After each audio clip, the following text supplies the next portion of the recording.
वरुण ग्रोवर, आपके राजनीतिक विचार क्या हैं, या मुक्ति बोध के शब्दों में कहें तो पार्टनर आपकी पॉलिटिक्स क्या है? एक अंदर आपने कुछ चीज़ें मान के रखी हुई हैं जिसको आप उसूल कह सकते हैं, जिसको आप अपनी आत्मा कह सकते हैं, जिसको तो वो सारी चीज़ें, उन सब को लेके मैं कोशिश करता हूँ कि मैं उस पर रहूँ। लेकिन इंसान एक तो हमेशा वर्क इन प्रोग्रेस होते हैं। वरुण ग्रोवर मनोज मुंतजिर शुक्ला को जानते हैं, और जानते हैं तो क्या जानते हैं? ओके मुश्किल सवाल है ये। मैं जानता हूँ उनको बिल्कुल, मतलब हम लोग मिले हैं, अक्सर मिले हैं, ठीक ठाक परिचय है, इतना ही कहूँगा। शाहरुख सलमान जैसे मेगा स्टार के साथ काम करेंगे? शाहरुख खान एग्जिस्ट करते हैं, सामने हैं, वो सामने दिख भी चुके हैं, लेकिन वो न भी दिखे होते तो वो रियल लगते हैं। सलमान खान जो हैं वो लगते हैं कि वो स्क्रीन पे ही हैं, वो शायद असली जिंदगी में हो ही ना, वो एआई से बनाए हुए एक किरदार हैं जो कि वही हैं। कि जब तक जान में एक मॉडर्न लड़की है तो आप उसकी मॉडर्निटी कैसे दिखा रहे हो कि वो कह रही कि मैं जब तक हर नेशनैलिटी के बंदे के साथ सो नहीं लूंगी तब तक मैं डिसाइड, जब हम इसके सुदीक्षा के किरदार को देखते हैं तो वो बहुत अलग तय दिखता है। तो आपके दिमाग में क्या था जब ये गढ़ रहे थे? कोई सोचता नहीं है कि लड़का 10 बजे आ रहा है, लड़की आ रही है 10 बजे, वो अभी भी मेरे ख्याल से बहुत सारे शहरों में वो बवाल होगा। तो लड़कियों को बाहर जाने की उतनी छूट नहीं है, तो उनको एक तरह का एक लक्ष्य मिल जाता है कि हम घर से तभी निकल पाएंगे अगर हम कंपटीशन निकाल लेंगे अच्छे से, तब हम दुनिया देखेंगे। हमको दुनिया देखनी है। आपने थोड़ी देर पहले एंडिंग का जिक्र किया, तो इसको लेके कितनी माथापच्ची रही? यहाँ बिल्कुल नहीं रही। एक और बात कही मसान के बारे में, शादी दिखाइए और तब देवी के मुंह से ये डायलॉग आप बुलवाइए कि अब मैं शादी के बाद ही सेक्स करूंगी। मैं चाहता हूँ, ये मैं सामने कैमरे पे कह रहा हूँ, कि वरुण ग्रोवर और उनकी टीम गानों का अलग से और आक्रामक इश्तिहार करे। एक गाना है रॉ फॉर्म में जो मेरे पास शायद वो रिकॉर्डिंग पड़ी है स्नेहा खानवलकर की आवाज़ में, मूरा की, गैंग्स ऑफ वासेपुर का, नरभसाओ नहीं मूरा, फ्रस्टियाओ नहीं मूरा, फ्रस्टियाओ नहीं मूरा। अब वो गाना जो है ना, वो जब वो प्रोग्राम होके और फिल्म में वो जिस तरह से इस्तेमाल हुआ है, और तो उसमें वो संगीत जो है और अरेंजमेंट जो है वो हावी हो गया है, और गाने की जो रूह है वो थोड़ी सी ऐसी वो सफोकेट होती हुई लगती है मुझे। हर कोई एक स्क्रैच कार्ड तलाश रहा था, किसी को वो केबीसी में नजर आ रहा था, किसी को कि एक दिन सुबह उठे और बरेली की लड़की बनी मिस वर्ल्ड। हाँ बिल्कुल, तो वो आईआईटी का सपना भी वैसा ही था, और वो हम उस सब को साथ में लेकर ये फिल्म जो हम चाहते थे कि बुने, जिसमें उस एरा के कॉम्प्लिकेशंस भी थोड़े आ जाएं सामने, उसी के साथ साथ वो पॉलिटिकल थोड़े से।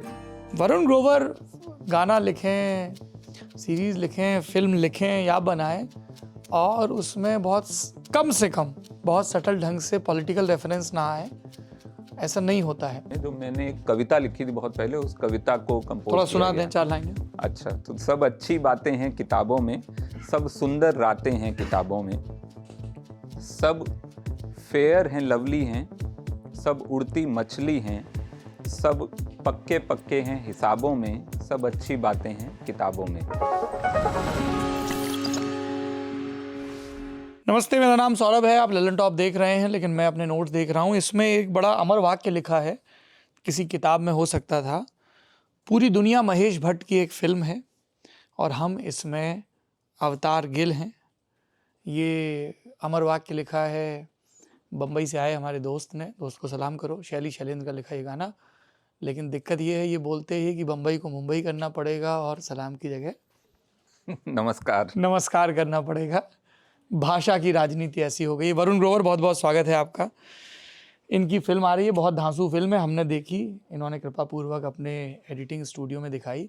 फिल्म का नाम ऑल इंडिया रैंक है, और 13 फरवरी को आ रही है जी, 23 फरवरी को।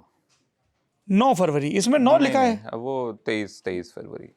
आजकल बड़ी क्लैशेस होती हैं फिल्मों की, तो 23 फरवरी 2024 को फिल्म आ रही है जिसका नाम है ऑल इंडिया रैंक। पहले इसका नाम कुछ और था जी, पहले इसका नाम था माँ भगवतिया आईआईटी कोचिंग। माँ भगवतिया? हाँ, माँ भगवतिया आईआईटी कोचिंग, ये नाम मैंने भगवती तो सुना है, देवी जी का नाम, भगवतिया क्या था? ये असल में मेरा एक दोस्त था, कॉलेज में मैं बीएचयू में पढ़ा हूँ। अब उस समय आईटी बीएचयू था, अब आईआईटी बीएचयू हो गया। एग्जाम तब भी आईआईटी जेईई था, अब भी आईआईटी जेईई है। अब तो जेईई के थ्रू, मेरे ख्याल से अब तो आईआईटी के एग्जाम के थ्रू वो। पर लड़के अलग से बोलते थे, रुड़की और बीएचयू जोड़ते, रुड़की बीएचयू और धनबाद। हाँ, ये आईएसएम और टीएस चाणक्य, ये 4 जोड़े नहीं जाते थे। 4 जोड़े नहीं जाते थे। हम लोग बेचारे ट्रेन में समझाते रहते थे। हम ट्रेन में जाते थे काशी विश्वनाथ में, हाँ। बनारस से लखनऊ जा रहे हैं, कोई लड़के दिल्ली जा रहे हैं उसी ट्रेन में। वो बहुत सारे ही अच्छे अच्छे जो आसपास के इलाकों से गुजरती हुई जाती थी वो बनारस से ट्रेन में कोई पूछ लेते थे, अंकल जी कहाँ पढ़ते हो। अब हम लोगों के मन में है कि हम आधे आईआईटी में तो हैं ही, हम लोगों ने आईआईटी जेईई क्लियर किया है, लेकिन अब बोलना पड़े कि आईआईटी कौन सा आईआईटी, फिर हम आईआईटी बीएचयू, तो हम बोलते, बहुत लंबा हमारा एक एक्सप्लेनेशन होता था कि जी आईआईटी जेईई क्लियर करके 2500 रैंक के साथ आईआईटी बीएचयू में पढ़ रहे हैं। तो चाहते तो हम पीएचडी, हमको वो 5 ईयर वाला एमएससी मिल जाता, आईआईटी कानपुर में फिजिक्स का 5 ईयर एमएससी मिल जाता, या फिर खड़गपुर में कहीं माइनिंग मिल जाता, लेकिन हम सिविल इंजीनियर, हमारे पिताजी हमको बनाना चाहते थे। इतना लंबा हम समझाते, बोलते कोई तैयार से रखा रहता था। बोलते कोई नहीं, ठीक है, तुम आईआईटी बीएचयू भी अच्छा है, ऐसा इतना लंबा तुमको डिफेंसिव होने की ज़रूरत नहीं है। लेकिन हाँ, तो वहाँ हम पढ़ते थे। हाँ। और वहाँ पे हमारा एक दोस्त था, वो सहरसा का था, बिहार का जी। उससे बात में वो सब कोचिंग की, सभी हम लोग कोचिंग से, कोई ना कोई कोचिंग से आए थे, अपनी अपनी कहानी तो सुना। हाँ, तो वो उसने बताया कि वो सहरसा में भी नहीं था, सहरसा के पास कहीं गांव में था, और वहाँ गांव में किसी ने एक कोचिंग खोली थी, माँ भगवतिया आईआईटी कोचिंग, और उसमें वो गांव के बच्चों को, वहाँ से धीरे धीरे कुछ बच्चे निकल रहे थे आईआईटी में, उनमें वो शामिल था, वो लड़का सुमानंद था उसका नाम। और तो वो मेरे दिमाग में अटक गया कि कितना बढ़िया नाम है, माँ भगवतिया आईआईटी कोचिंग, जो हिंदुस्तान में मतलब एक हमेशा हम लोग मानते हैं कि भाई एजुकेशन जो है वो वरदान की तरह मिलती है, और बच्चे जो हैं दुनिया भर में ही, हमारे जो हिंदुस्तानी बच्चे हैं वो कहीं भी रहते हों, एग्ज़ाम के पहले उनको लगता है कि वो दही चीनी खा लें, या जो शगुन वाली बात है, या भगवान को प्रणाम करके जाते हैं। कोटा हम गए तो देखा हमने, एक मंदिर है, पता नहीं आपने देखा है कि नहीं, कोटा में जो आईआईटी कोचिंग का हमारा हब है हिंदुस्तान में, वहाँ पे एक मंदिर है। उस मंदिर की दीवारों पे बच्चे अपनी मनोकामना लिख के आते हैं। वो मंदिर की दीवार अपने आप में एक भयंकर ग्राफिटी है, और मंदिर के जो भी प्रशासन, जो भी है एडमिनिस्ट्रेशन, उन्होंने अलाउ किया हुआ है। वो हर 6-8 महीने में उसको साफ कर देते हैं ताकि अगले साल के बच्चे उसको लिख जाएं, फ्रेश बैच आ जाए। हाँ, लेकिन वहाँ आप देखेंगे तो क्या क्या नहीं लिखा है कि मैं भगवान जी, मैं, आप मुझे इस बार पास करा दो, ये मेरे लिए नहीं है, ये मेरी माँ के लिए है, या भगवान जी मुझे आप पास करा दो, मैं 4 साल में कोई भी, मैं आपसे वादा करता हूँ मैं आईआईटी जाऊँगा तो मैं गर्लफ्रेंड नहीं बनाऊँगा। वो अपना एक कुर्बानी दे रहा है, एक तरह की ना, वो बहुत अजब अजब चीज़ें लिखी हैं। तो वहाँ से हमको लगा था ये माँ भगवतिया आईआईटी कोचिंग की आईआईटी भी है, उसमें एक तरह का प्रार्थना भी है नाम में ही, तो वो हमने नाम रखा था शुरू में इसका, इस फिल्म का। फिर ड्राफ्ट बदलते गए, उसके बाद आगे हम 2014 में हमने सबसे पहले स्क्रिप्ट लिखी थी। 2014 में एक एनएफडीसी की एक स्क्रिप्ट लैब होती है। जी। तो एनएफडीसी बाजार बोलते हैं इसको, वही फिल्म बाजार के अंतर्गत वो आती है, लेकिन वो एनएफडीसी की स्क्रिप्ट लैब होती है, जिसमें कि 5 या 6 स्क्रिप्ट्स हर साल चुनी जाती हैं, उसमें एंट्रीज आप भेजिए। तो 2014 में उनका टाइप था, एनएफडीसी उस समय हर साल किसी एक फिल्म फेस्टिवल के साथ टाइप करता था, तो बाहर भी ले जाते थे जो भी कैंडिडेट सिलेक्ट होते थे। उस साल टोरंटो फिल्म फेस्टिवल के साथ टाइप था हमारा, और उस साल ये सिलेक्ट हुई थी 2014 में, तब इसका नाम माँ भगवतिया आईआईटी कोचिंग था। फिर ड्राफ्ट बदलते गए, बीच में हम सेक्रेड गेम्स और मसान और फिर बहुत सारी और चीज़ों में उलझ गए, तो फिर हम इसको फॉलो नहीं कर पाए कि हमको बनानी थी ये फिल्म। और जब ये बननी, किसी और ने आपको अप्रोच नहीं किया कि हमें स्क्रिप्ट दे दो? नहीं, किसी ने नहीं किया, बल्कि मैंने ही 1-2 लोगों को अप्रोच किया कि मुझे डायरेक्ट करनी है। तो जिसने भी पढ़ी स्क्रिप्ट, उनका था कि उतनी कॉमर्शियल एंडिंग नहीं है, बाकी मज़ेदार है, लेकिन आप एंडिंग में ना आप कुछ कर दीजिए। मैं स्पॉइलर यहाँ नहीं दे सकता कि जो एंडिंग है वो सब चाहते थे कि एक बहुत ही डेफिनेट एंडिंग हो, और मैं चाहता था कि फिल्म एक उम्मीद के साथ, लेकिन एक बहुत क्लियर डेफिनेट, जो हिंदी सिनेमा के दिमाग में जो एक हैप्पी एंडिंग होती है, वो वाली हैप्पी एंडिंग के बिना मैं ये फिल्म बनाना चाहता था। तो वो उस पे जाके 2-3 जगह बात अटक गई। उन्होंने कहा आप बस एंडिंग चेंज कर दीजिए, बाकी आप बनाइए। तो हुआ नहीं। फिर मैं सीक्रेट गेम्स और कुछ और चीज़ों में व्यस्त रहा, और एक टाइम पे मैंने सोच लिया कि शायद मैं न ही बनाऊं, क्योंकि फिर कोटा पे और कुछ काम भी आ चुका था OTT पे, कोटा फैक्ट्री वगैरह।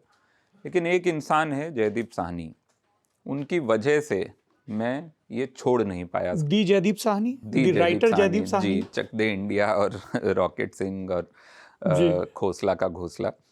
तो जयदीप साहनी ने 2014 में पढ़ी थी ये स्क्रिप्ट, जब ये फिल्म बाजार ये NFDC स्क्रिप्ट लैब में सिलेक्ट हुई थी। उन्होंने वो उस समय वो स्क्रिप्ट लैब से जुड़े हुए थे। उस साल वो मेंटर नहीं थे, लेकिन शायद उससे पिछले साल वो स्क्रिप्ट लैब में मेंटर रहे थे। तो वहाँ 4-5 मेंटर मिलते हैं जो आपकी स्क्रिप्ट पे बहुत एकदम उधेड़ देते हैं स्क्रिप्ट को। तो हमारे भी मेंटर थे। आपके कौन थे? जयदीप? नहीं, हमारे मेंटर जो थे वो बाहर के लोग थे सारे।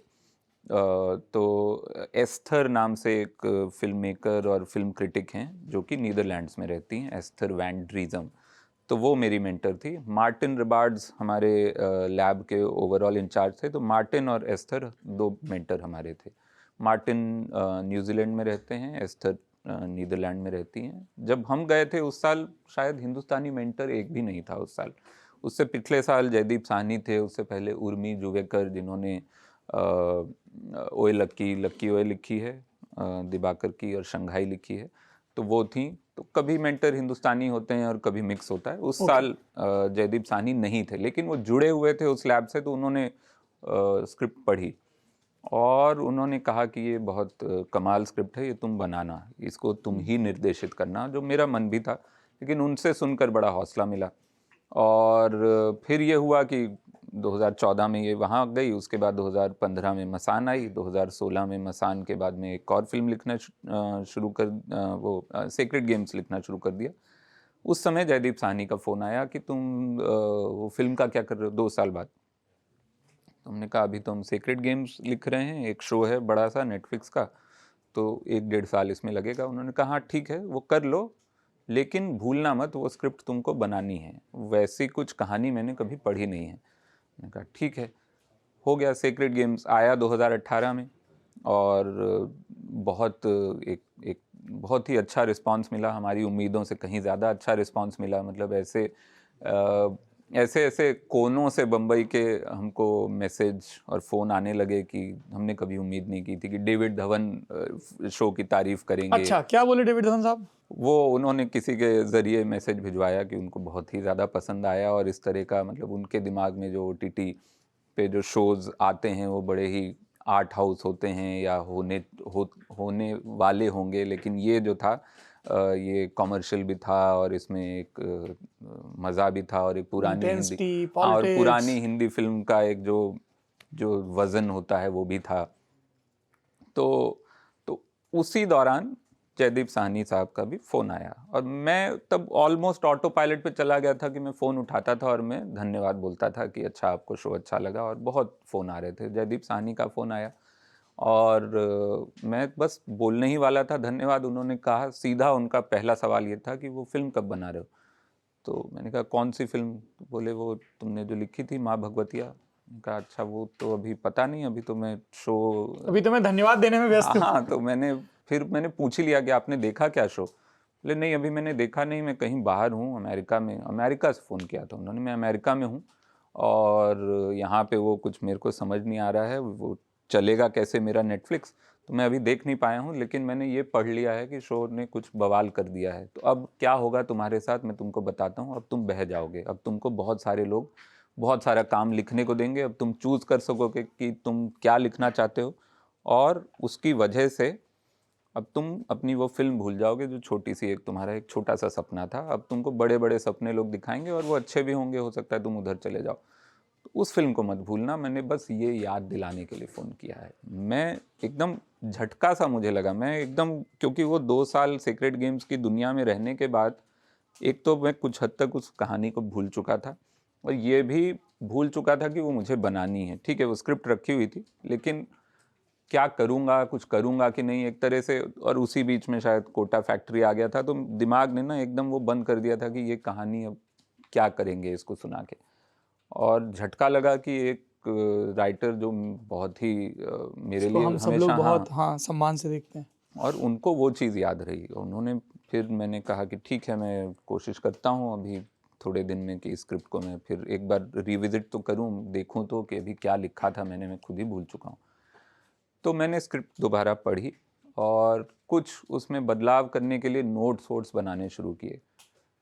फिर तब सेक्रेड गेम्स 2 की बात शुरू हो गई। मुझे लगा ठीक है, मैं सेक्रेड गेम्स 2 तो मेरा कमिटमेंट है, वो तो मुझे लिखना है और वो ख़त्म करना है, और उसमें मैं को शो रनर भी था, तो वो ख़त्म होगा 2019 में। उसके बाद मैं सच में स्क्रिप्ट पे ज़रा सीरियसली मैं काम तो करूँ, एक बार पूरी जान लगा के इसको कोशिश करूँ पिच करने की। अगर होता है नहीं होता है, मेरे पास एक जवाब होगा देने के लिए जयदीप साहनी को, अगली बार वो फ़ोन करेंगे डांटने के लिए। तो मैंने 1 साल के दौरान जब सेक्रेड गेम्स बन रहा था, ये स्क्रिप्ट पे फिर से थोड़ा काम किया, और 2019 के अंत में, 2019 में मेरे ख्याल से अंधाधुन आई, श्री राम राघवन की फिल्म, और अंधाधुन चल गई। श्री राम राघवन और मैच बॉक्स ने वो फिल्म बनाई थी, संजय राउतरे, सरिता पाटिल उनकी कंपनी है। मुझे संजय राउतरे का फ़ोन आया कि ये आपकी एक स्क्रिप्ट आई है श्री राम राघवन के पास, और हम लोग साथ में काम कर रहे हैं, हमारी एक फ़िल्म अभी अंधाधुन चली है, तो अब हम कुछ करना चाहते हैं, कोई एक फ़िल्म प्रोड्यूस करना चाहते हैं जो श्री राम डायरेक्ट नहीं करें, लेकिन कोई और डायरेक्ट करे, और श्री राम को बड़ी पसंद आई है स्क्रिप्ट, तो आप आके मिलिए। तो श्री राम राघवन ने बुलाया, मैं पहुंच गया। वहाँ पहुंचा तो उन्होंने सबसे पहले कहा कि जयदीप साहनी ने ये भेजी है मुझे, और बहुत हाईली रिकमेंड करके भेजी, और ये बोल के भेजी है कि आपकी फ़िल्म अंधाधुन चल गई है, अब आप कुछ और भी, किसी और के लिए भी कोई फिल्म बनाएं, अब आपके पास वो पावर है, थोड़ा पैसा है, तो आप बनाएं। तो जयदीप साहनी 2014 से 2020 तक इस फिल्म के साथ लगे रहे, और You are so blessed, Varun. मतलब, और मुझे ढूंढना भी नहीं पड़ा कि प्रोड्यूसर जो एक सबसे बड़ा काम होता है स्क्रिप्ट के लिए, वो खुद मुझे फ़ोन आया, और मैं गया, और श्री राम राघवन ने कहा कि ये स्क्रिप्ट तो बढ़िया है, लेकिन तुम कुछ और कर रहे हो, इस पर कोई ड्राफ्ट और कर रहे हो। तब तक मैं शुरू कर चुका था, तो मैंने एक और ड्राफ्ट किया, फिर वो श्री राम राघवन और संजय राउतरे को सुनाया, उनको बढ़िया लगा, उन्होंने कहा काम शुरू करते हैं। फिर कोविड की बरसात शुरू हो गई 2020 में ही, रफली जब हमारी बात ये हुई 2020 के जनवरी फरवरी में कि ये फिल्म हम इस साल शायद बनाएंगे, और तब तक मैंने ड्राफ्ट कर लिया था। फिर वो कोविड के चलते थोड़ा हम डिले हो गए, 2022 में हम शूट कर पाए। लेकिन अगर जयदीप साहनी इतनी शिद्दत से किसी और की स्क्रिप्ट के लिए, जिसमें उनका कुछ उनके लिए कोई फ़ायदा नहीं है, सिवाय इसके कि वो ये कहानी देखना चाहते थे, और वो चाहते थे कि एक राइटर है वो निर्देशक बन जाए, और उनका सपना है जो मैं पूरा कर रहा हूँ, मुझे ये लगता है। थैंक यू जयदीप भाई, और मैं उम्मीद करता हूँ कि आपका OTT डेब्यू भी अच्छा रहे। बहुत कमाल की सीरीज़ लिख रहे हैं वो एक। हाँ बिल्कुल, मुझे पता है वो कुछ तो मज़ेदार कर रहे हैं, उनसे बात होती रहती है, पर ये नहीं पता है कि क्या कर रहे हैं, पर ये पता है कि हाँ फाइनली अब कुछ उनका, हम बहुत समय से हम भी इंतज़ार कर रहे हैं। और वो जो हम लोग बोलते हैं चाइल्ड लाइक एंथुजियाज्म, अभी भी उनके अंदर कोई फ़ोन आ जाएगा फिर बहुत दुनिया जहाँ की। बिल्कुल, बहुत। तो आपने थोड़ी देर पहले एंडिंग का जिक्र किया, और मैंने चूँकि फ़िल्म देखी है तो आपको ध्यान हो अगर, तो हमारी फ़िल्म के ठीक बाद जो बात हुई उसमें सबसे पहला जिक्र यही आया कि यार मुझे एंड बहुत अच्छा लगा, क्योंकि वो एक तयशुदा निष्कर्ष पर नहीं पहुंचता है, या एक बहुत ही फिल्मी सा एंड नहीं, वो आप अपने हिसाब से एंड करते रहो। बिल्कुल। तो इसको लेके कितनी माथापच्ची रही? यहाँ बिल्कुल नहीं रही, क्योंकि वो बहुत खूबी है उस फिल्म की। बिल्कुल, और वो अभी तक जितना भी रिस्पांस, हम अब फिल्म हमारी 5-6 फिल्म फेस्टिवल्स में जा चुकी है, काफ़ी स्क्रीनिंग्स हो चुकी हैं, और अलग अलग जगहों पे हुई हैं दुनिया के, मतलब रॉटरडैम में हमारा वर्ल्ड प्रीमियर था, उसके बाद हम LA में एक Indian film festival of LA है वहाँ गए, मुंबई फिल्म फेस्टिवल मामी में गए, धर्मशाला में गए, सब जगह अलग तरह के लोग थे, अलग अलग जगहों से आए हुए लोग थे, और एक चीज़ जो सब जगह से मिली है हमको, वो एंडिंग के लिए प्यार मिला है, तो वो बड़ा हौसला बढ़ा है कि हाँ हम लोग सही थे, और हम लोग, क्योंकि वो एक डाउट तो, सेल्फ डाउट एक तो हर क्रिएटर, हर राइटर के अंदर, हर आर्टिस्ट के अंदर बहुत ज़्यादा भरा होता है। कोई ज़रा सा बोल भी देना कि ये सही कर रहे हो क्या, सोचा है तुमने ठीक से, तो बहुत और अंदर से वो सेल्फ डाउट की जो छोटे छोटे वो घास फूस के तिनके हैं, उनमें एक चिंगारी तो लग जाती है, फिर उसको बुझाने के लिए और फिर कहीं से बहुत सारा पानी पीना पड़ता है। तो वो सेल्फ डाउट 2-3 सालों में जहाँ जहाँ हमने पिच किया था 2014 से लेकर 16-17 तक, जहाँ भी हर जगह एंडिंग को लेके बहुत ज़्यादा बात होती थी कि ये आपने ऐसा क्यों लिखा है, आप इसको डेफिनेट एंडिंग और हैप्पी एंडिंग, जो टिपिकल हैप्पी एंडिंग उनके दिमाग में मेरे हिसाब से अच्छी खासी हैप्पी एंडिंग है। जैसे कि मसान मेरे हिसाब से एक हैप्पी होपफुल एंडिंग थी, लेकिन अब उसमें मेरे मामा जी ने जब फिल्म देखी, ये वही मामा जी हैं जिनका जिक्र आपके स्टैंड अप कॉमिक में आता है जी, तो मेरे मामा जी ने जब ये फिल्म देखी तो उन्होंने मसान, हाँ मसान वर्ल्ड प्रीमियर, इंडिया प्रीमियर था यहाँ पे दिल्ली में ही, हाँ। जागरण फिल्म फेस्टिवल में हमने उसका इंडिया प्रीमियर किया था, रिलीज से 2-3-4 दिन पहले। तो दिल्ली में था तो वो आए, उन्होंने बोला कि बहुत अच्छी फिल्म है, बहुत बढ़िया, मज़ा आया हमको, लेकिन ना एंडिंग थोड़ी सी तुमने उदास एंडिंग कर दी है, तुम क्यों नहीं वो विक्की और ऋचा का जो किरदार है, दीपक और देवी का, एक सीन और डाल दो, उनकी शादी दिखा दो लास्ट में, तो हिट हो जाएगी आपकी फिल्म। मैंने कहा शादी कहाँ से दिखा, अभी वो पहली बार और शायद आखिरी बार मिले हों, पता नहीं, वो बस मिले हैं वहाँ पे।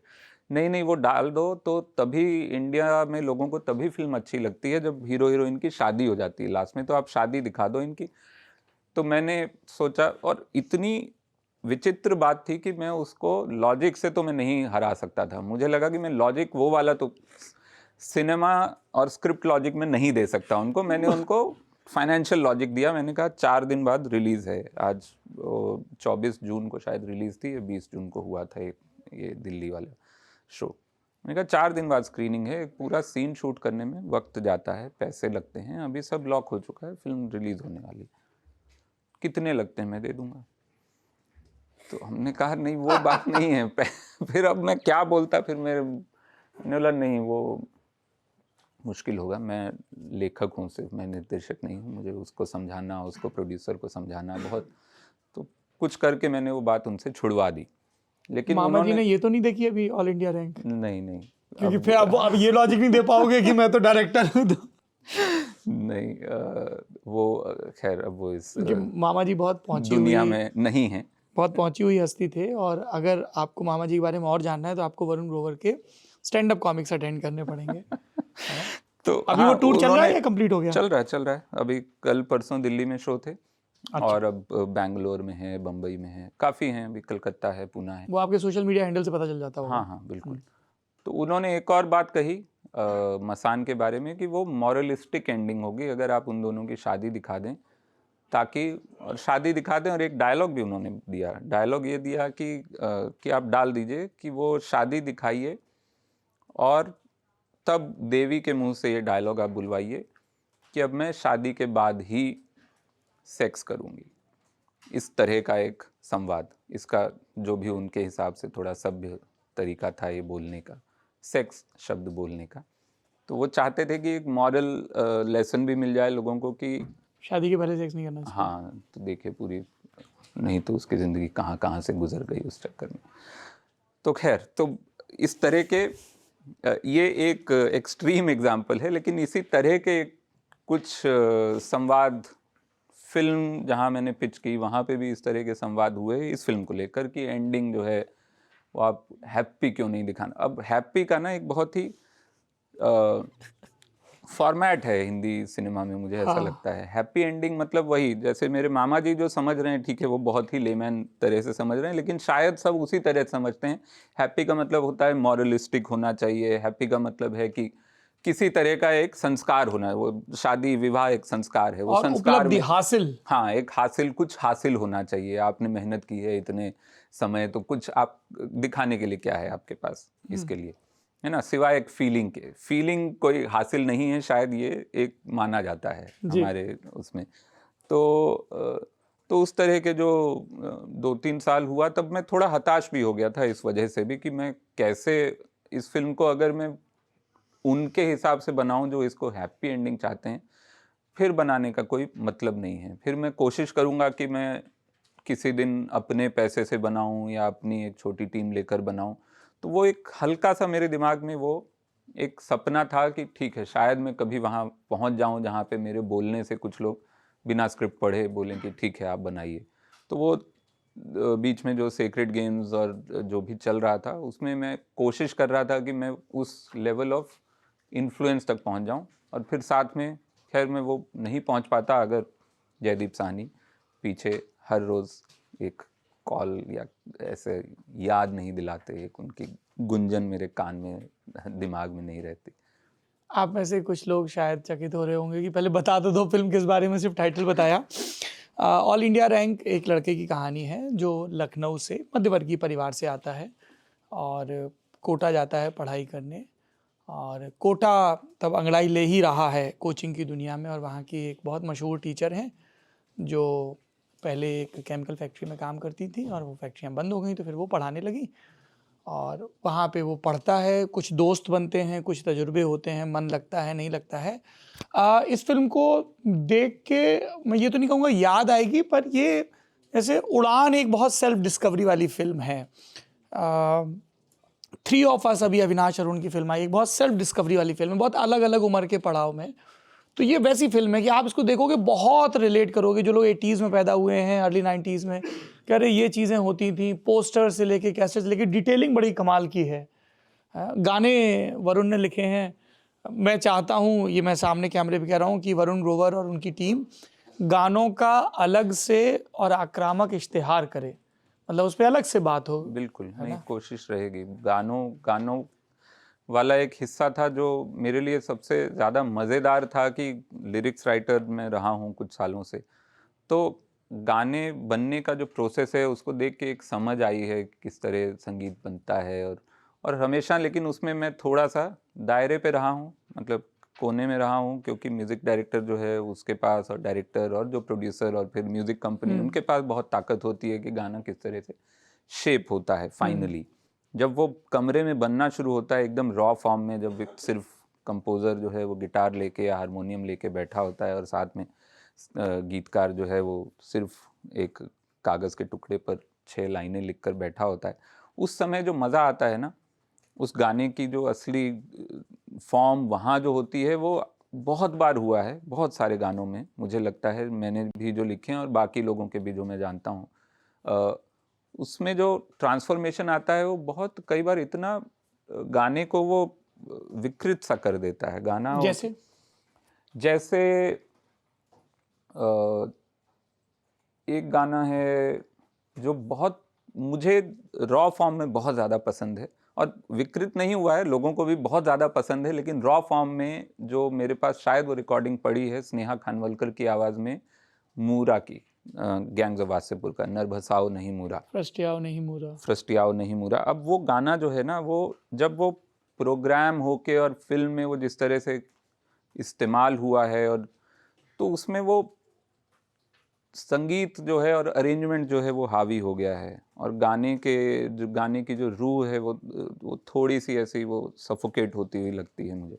तो ऐसा बहुत सारे गानों में मुझे जो अपने भी नहीं है लेकिन मैं सुनता हूँ तो मुझे लगता है कि ये ओवर प्रोग्राम हो गया। जब तुम ये कह रहे हो तो मुझे सबसे पहले नो स्मोकिंग के गाने याद आते हैं। मतलब उसमें कविता को म्यूजिक ने बहुत हाँ, और ये बहुत बार होता है। मुझे लगता है कि अब वो कई बार वो सिनेमैटिक चॉइस भी होती है कि ठीक है वो फिल्म के लिए बन रहे हैं, वो गाने आपके अलग से out of context of the film शायद सुनने के लिए कई गाने नहीं होते हैं, वो फिल्म के नैरेटिव को थोड़ा सा वजन देने के लिए होते हैं। तो ऐसे भी बहुत सारे गाने होते हैं, जैसे मूरा है, मूरा के फिल्म में 2 वर्जन हैं।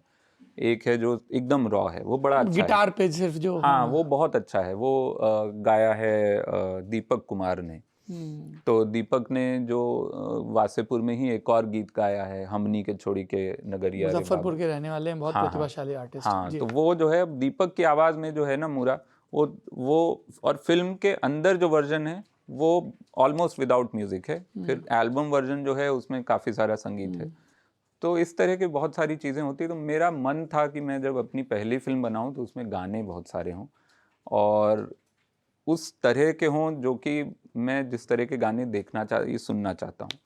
तो ये इस फिल्म में मौका मिला ऑल इंडिया रैंक में, तो हमने 5 ओरिजिनल गाने बनाए। वरुण ये बताओ कि आप लिरिसिस्ट हो, आपने गाना सुनाया, तो डायरेक्टर भी बैठा है सिटिंग में फिल्म का, कभी कभार शायद राइटर भी बैठा हो और म्यूजिक वाले बैठे हो, तो वो अपने हिसाब से बता रहे हैं, कतर ब्योंत हो रही है।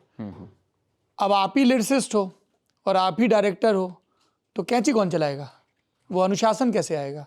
वो अनुशासन मुझे मैंने ये देखा है कि कोशिश भी की है इस फिल्म में कि जितना भी कोलैबोरेटिव प्रोसेस हो सके अपनी टीम के साथ। तो बाहर की और टीम है, मेरे असिस्टेंट डायरेक्टर्स की टीम है, कंपोजर्स हैं, प्रोड्यूसर हैं, एक्टर हैं। तो हर गाना जब भी बनता था, एक रॉ वर्जन भी बनता था, तो हम सबके सामने हम सुनते थे पूरी टीम उस समय, क्योंकि हमारी फिल्म में हमने कोशिश की कि गाने फिल्म की शूट से पहले सारे गाने तैयार हो जाएं, जबकि लिपसिंक गाने नहीं है, कोई भी गाना ऐसा नहीं है, एक गाना है लिपसिंक है, लेकिन उसके अलावा सारे बैकग्राउंड वो जो हॉस्टल में गा रहे हैं, लाइट चली गई तो वाला, हाँ, वो सब अच्छी बातें हैं किताबों में। जो मैंने एक कविता लिखी थी बहुत पहले, उस कविता को कंपोज थोड़ा सुना दें 4 लाइनें। अच्छा, तो सब अच्छी बातें हैं किताबों में, सब सुंदर रातें हैं किताबों में, सब फेयर हैं, लवली हैं, सब उड़ती मछली हैं, सब पक्के पक्के हैं हिसाबों में, सब अच्छी बातें हैं किताबों में। तो एक तरह का वो मैंने सटायर लिखने की कोशिश की थी कि किताबों में तो सब दुनिया बहुत सुंदर है, लेकिन असली दुनिया कैसी है वो आपको बाहर निकल के, घर से बाहर निकल के, जैसे इस फिल्म का एक किरदार अपने घर से बाहर निकलता है और कोचिंग में भेजा जाता है कोटा लखनऊ से, तो वहाँ जो उसको फिर समझ आता है कि किताबों में तो सब अच्छी बातें हैं, और ख़ास करके फिज़िक्स और केमिस्ट्री और मैथ्स की किताबों में तो बहुत ही अच्छी बातें होती हैं, क्योंकि उन बातों में सिर्फ तथ्य होते हैं, रैशनैलिटी है, लॉजिक है। उसमें आप किसी भी बात को आप काट नहीं सकते, क्योंकि उसको 1000 साल, 2000 साल या उससे भी ज़्यादा 30,000 साल के एवोल्यूशन ने उन बातों को पक्का किया है कि भाई राइट एंगल ट्राइंगल जो है उसका a² + b² c² होता है, वो उसको आप नहीं काट सकते हैं। तो किताबों में तो a² + b² c² हो गया, लेकिन असल ज़िंदगी में होता है क्या, और असल ज़िंदगी में राइट एंगल ट्राइंगल मिलते कहाँ हैं? तो वो सवाल इस गाने के थ्रू हमने कोशिश की है कि हम लोग यहाँ पे ललन टॉप में एक फॉर्मूला बहुत प्रीच करते हैं, प्रैक्टिस करने की कोशिश भी करते हैं। वो 3 शब्द हैं, स्पष्ट, सरल और सरस। कि आप जो लिख रहे हो आपको खुद क्लैरिटी होनी चाहिए, उसको सिंपल ढंग से बता सकते हो क्या, और फिर लास्ट स्टेप होता है कि can you make it interesting. Film खुलती ही इसी थ्योरी से है, ऐसा मुझे लगता है, क्योंकि हम उस जमात से आते हैं जो 10वीं तक जिसने साइंस पढ़ी, फिर 12वीं में जैसे साइंस पढ़वाई गई, क्योंकि पुरुष हो तो मैथ्स नहीं पढ़ोगे तो जीवन में क्या ही करोगे। और ये मेरी प्रताड़ना ग्रेजुएशन तक चली, इसीलिए स्पेशल फंक्शन के रजिस्टर में हमने सुपर कमांडो ध्रुव पढ़ी या काशी काशी पढ़ी। पर वो जो पहली ही थ्योरम लिखी जाती है और अंततः उसको उसमें सुख आने लगता है कि वो अटक गया है आखिरी में, पर उसको मज़ा आ रहा है। तो ये जहन में आपके था, क्योंकि ये बहुत ज़्यादा ज़रूरत भी है हमारे देश में कि सिर्फ खूब सारे साइंस में ज़्यादा नंबर लाने वाले लड़के लड़कियां ना हों, साइंटिफिक टेम्परामेंट वाले हों, और वो सिरे से गायब दिखता है। बिल्कुल नहीं, और वो मुझे बचपन से पसंद था मैथ्स, फिज़िक्स, केमिस्ट्री उतनी पसंद नहीं थी, क्योंकि केमिस्ट्री या तो पढ़ाने वाले अच्छे नहीं मिले, या केमिस्ट्री हमारी जो टेक्स्ट बुक्स हैं वो बहुत ही ज़्यादा सिर्फ उसमें फिगर्स और नंबर्स और साइंस हैं, सिंबल्स हैं, लेकिन उन सिंबल्स के पीछे की जो असल दुनिया है, ये बेचारा इनऑर्गेनिक के बोझ का मारा वो समझ ही नहीं आता है। आप मतलब आप बहुत बार बच्चों को शौक लग जाएगा बहुत समय तक, अगर क्लास में कोई उनको ना बताए कि NaCl वही है जो तुम हर रोज दाल में डाल के खाते हो बेटा, तो वो मिसमैच इतना ज़्यादा है कि आपको पता ही नहीं है कि वो NaCl जिसको आप उसमें कुछ आप NaCl कम ज़्यादा हो जाए तो बवाल हो जाता है, तो वो आप उसको पढ़ रहे हो किताब में, लेकिन वो आपके आसपास है और आप हर रोज उसको चख रहे हो। वो मिसमैच बहुत मुझे केमिस्ट्री में बहुत ज़्यादा लगता है, जबकि केमिस्ट्री में सबसे कम होना चाहिए, वो सबसे ज़्यादा रियल चीज़ है। फिजिक्स कॉन्सेप्ट्स हैं, मैथ्स एब्स्ट्रैक्ट कॉन्सेप्ट्स हैं, लेकिन केमिस्ट्री इज रियल। हाँ, ये somehow it is, आपने कपड़ा पहना है केमिकल प्रोसेस से बना हुआ है, सब कुछ हमारी जिंदगी में सब कुछ ही केमिस्ट्री है एक तरह से देखा जाए तो, किताबों से लेकर खुद हमारी एग्जिस्टेंस, कार्बन कंपोजिशन, वो बड़ा मिसमैच रहा। और मैं फिर एक समय आया जब मैं IIT की तैयारी कर रहा था, और मेरा छोटा भाई जो है वो मुझसे 2.5 साल छोटा है, तरुण है उसका नाम, और इस समय वो सैन डिएगो में UCSD university of California San Diego में वो फिजिक्स का प्रोफेसर है। अरे वाह। तो वो फिजिक्स उसकी बड़ी तेज भी थी, कॉन्सेप्ट बहुत क्लियर थे। जब मैं IIT की तैयारी कर रहा था 12वीं के बाद 1998-99 में लखनऊ में, और वो मुझसे 2.5 साल छोटा है, उस समय उसने 10वीं पास किया था। उसने मुझे फिजिक्स पढ़ाया और उसकी वजह से वगैरह में गया है क्या? हाँ, वो ओलंपियाड में भी गया था और वो उसके कॉन्सेप्ट बड़े क्लियर थे मैथ्स के और फिजिक्स के। उसने मुझे फिजिक्स पढ़ाया और तब मुझे समझ आया कि अच्छा, फिजिक्स जो है वो एक तरह का जादू है। वो सिर्फ ये थ्योरम्स और रटना नहीं है, हम लोग रट लिए हैं कि ना ये फार्मूला है थर्मोडायनेमिक्स का और चार्ल्स लॉ ये है, और वो सब रटा हुआ था। लेकिन उसने जब कॉन्सेप्ट समझाने शुरू किए, बेसिक्स मतलब मैकेनिक्स के, थर्मोडायनेमिक्स के, फ्लूइड के, क्वांटम के, जो IIT का कोर्स था जितना भी, तो मुझे लगा अच्छा ये तो जादू है। और कहाँ से वो बात भी यहाँ से समझ आई कि अगर वो 10वीं का लड़का है या 10वीं पास किया है, उसने समझ लिया है, तो उम्र का इससे कुछ लेना देना नहीं है। और नहीं ये है कि 11वीं 12वीं से कुछ, उस समय ना दिमाग ऐसा सोचता है अच्छा मैं 10वीं में हूं तो मुझे इससे आगे का समझ आना ही नहीं चाहिए, ना कोई ज़रूरत है और ना ही मैं केपेबल हूं। लगता है कि दिमाग में बड़े हो जाएंगे तब आएगा। हाँ, दिमाग में बैठा हुआ है कि हम ये ऊपर एक छत है और आप उससे ऊपर उठ ही नहीं सकते हो। लेकिन वो मेरे भाई ने मुझे जब कॉन्सेप्ट समझाने शुरू किए तो दो चीज़ें हुई। एक तो ये हुआ कि फिजिक्स खुलने लगी मेरे दिमाग में कि अच्छा ये सब कुछ रियल है, ये मेरे आसपास है। और दूसरा ये कि कोई लिमिट नहीं है समझने की, कि अच्छा हम 12वीं में तो हमको बस इतना ही आता है और इतना ही हम कर सकते हैं। तो वो दोनों चीज़ों की वजह से फिजिक्स का जादू जो मेरे लिए बना।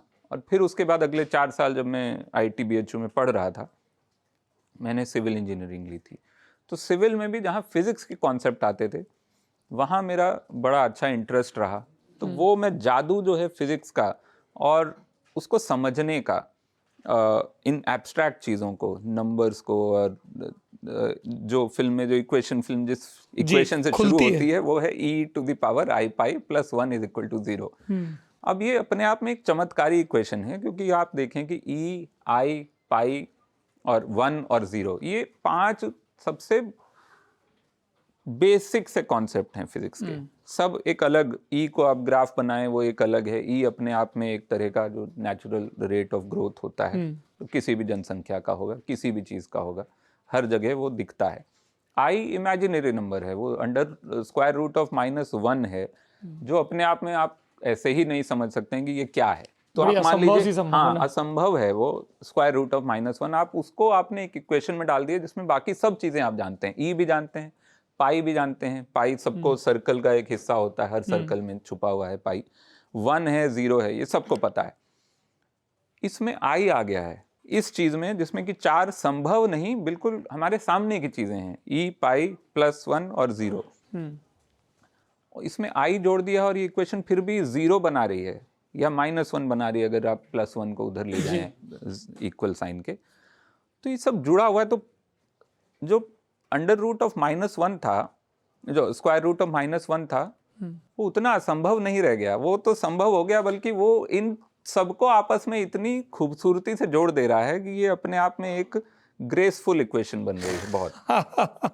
तो वो जब मैंने इसके बारे में पढ़ना शुरू किया, आइलर्स आइडेंटिटी इसको बोलते हैं, हम लोग बचपन में यूलर बोलते थे क्योंकि स्पेलिंग उसके EULER है, हमको बहुत बाद में पता चला, बहुत बाद में नहीं, अभी पता चला। हाँ, अभी मतलब जब इस फिल्म की तैयारी में भी मैं तो जब एक्टर से हम लोग डायलॉग वालोग बुलवा रहे थे तो यूलर बोल रहे थे हम लोग।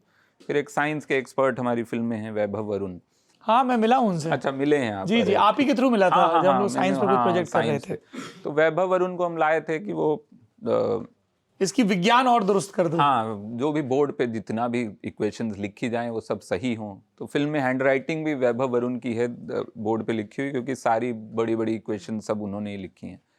तो वैभव ने बोला कि ये तो आइलर होता है, यूलर नहीं होता है। मैंने कहा यार हम तो लखनऊ वाले, हम लोग को यूलर ही पता है, हम फिल्म में तो गंगाधरी शक्तिमान है, बात खत्म। यूलर हम बोलते थे तो हम यूलर ही बोलेंगे इस फिल्म में, तो ठीक है आइलर है, हम इंटरव्यू वगैरह में हम बोल देंगे आइलर।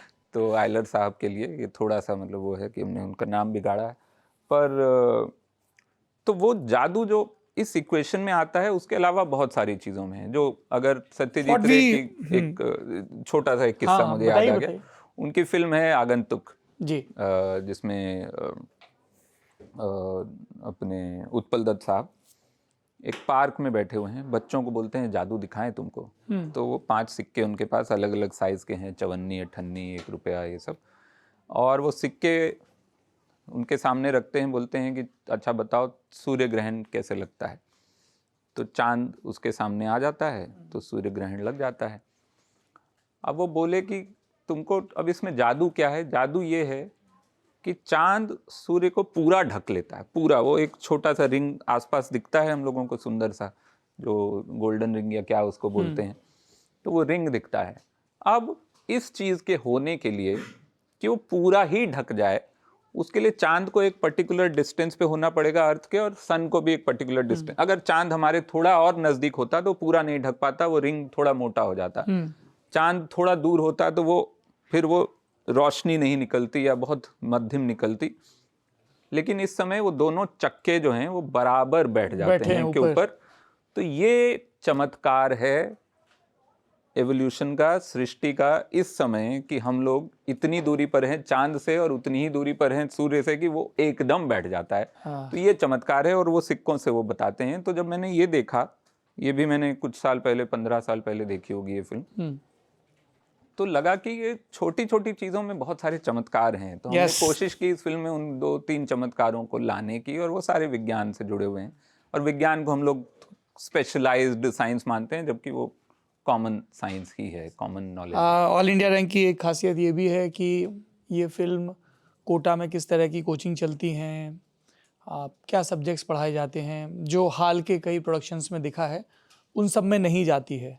और शुरुआत इसकी साइंस से होती है, लेकिन जो हमारे भीतर की साइंस है, हमारे दिमाग की, रिलेशनशिप्स की, दोस्तियों की, हमारे डरों की, आग्रहों की, उन पे ज़्यादा फोकस करती है। एंड जब मैंने फिल्म देखनी शुरू की तो मुझे था कि यार अभी तो कोटा पे काफ़ी देख लिया है, या आईआईटी की तैयारी भी काफ़ी देख लिया है। बिल्कुल। सो थैंकफुली फिल्म उस प्रेमाइस से शायद वो रीराइटिंग, रीड्राफ्टिंग में ये चीज़ वो भी था। और मैं भी खुद बदल गया कुछ सालों में। उस समय एक अंदर थोड़ा सा वो था, एक थोड़ी सी वो क्रांति की ज्वाला थी कि बताया जाए दुनिया को कि ऐसा होता है और वैसा होता है, और कोचिंग में जाने से ये मॉरल इम्प्लीकेशंस हैं।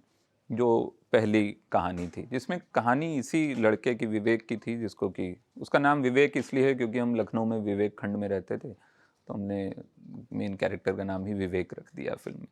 तो खैर वो विवेक, और अंततः उसको विवेक हासिल होता है। हाँ, तो विवेक जो है वो वहाँ जाता है। तो वो उस समय 2014 वाला जो ड्राफ्ट था, उसमें बहुत सारे सामाजिक एक तरह से पैरामीटर्स और कटाक्ष भी थे, कोचिंग सिस्टम पे भी, माता पिता के एम्बिशंस पे भी। पर 2014 से 2019 के बीच 1-2 बदलाव मेरे अंदर भी हुए, 1-2 बदलाव वो बाहर भी, हाँ, कुछ चीज़ें हो चुकी थी, कोटा फैक्ट्री आ चुका था, उसमें एक पर्टिकुलर टेक था, और मैं नहीं चाहता था कि वही टेक या उस टेक से मिलता जुलता भी कुछ हो।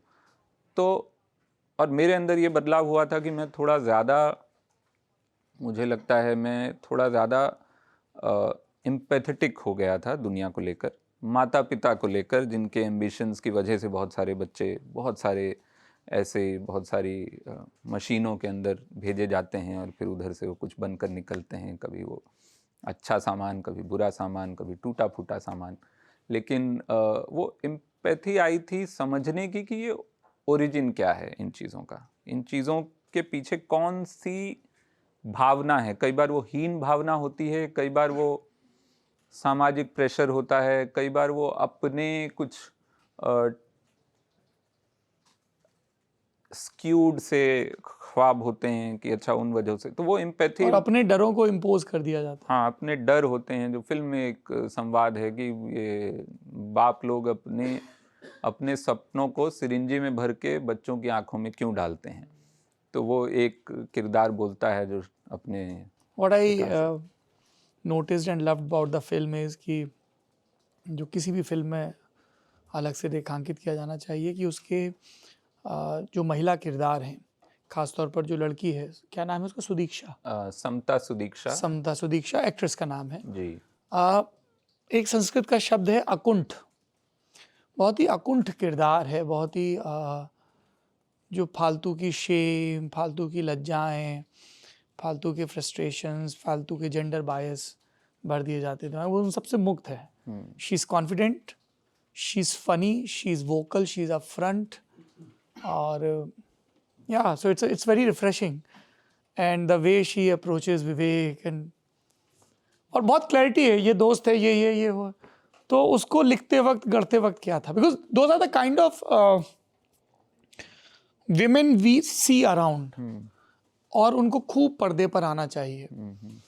मैं कल ही परसों जावेद अख्तर साहब का कोई आर्टिकल पढ़ रहा था या सुन रहा था, उसमें उन्होंने ये चीज़ कही कि बहुत प्रॉब्लमेटिक है रिप्रेजेंटेशन हमारे वक्त की महिलाओं का फिल्मों में, और इसीलिए उनको बहुत ताकतवर रोल नहीं मिलते हैं।